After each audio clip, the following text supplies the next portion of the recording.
Number 14 TCU men's basketball lost to unranked West Virginia. Well, the Big 12 has no nights off. It's the best conference in the league. West Virginia had a 39-24 lead at halftime.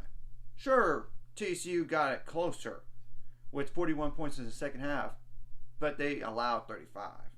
They ain't going to get the job done.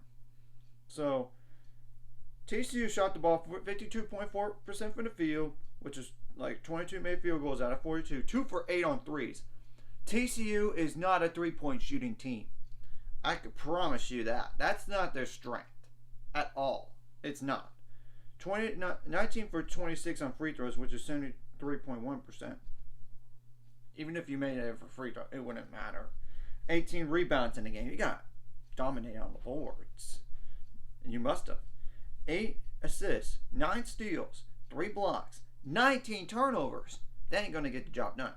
24 fouls, 8 points off the bench. Now, West Virginia had 14 points off the bench. They shot better. They didn't shoot as good as TCU for overall in the game. 25 for 54, 46.3%. 4 for 15 on threes, 26.7%. A little bit better in that area, but still, you got to improve. 20 for 26 on free throws, which is 76.9%. They had 31 rebounds, 14 of those offensive. 13 assists, 8 steals, which I know is not as good as TCU, but still. 3 blocks, 15 turnovers, 17 fouls. So, I just think the second half, West Virginia must have cooled off a bit after a great first half. Now, TCU, you're going to have to play number 2 Kansas, which we know they lost to Kansas State, and Bell Self does not lose back-to-back games that often, or if never, or hasn't at Kansas.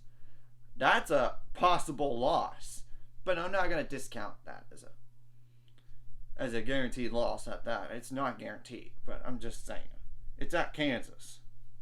11-7 Oklahoma, you get to play them at home. Now, you got Mississippi State at Mississippi State for the Big 12 SEC Challenge, which is 12-6. Then you get to play West Virginia again, but in Fort Worth.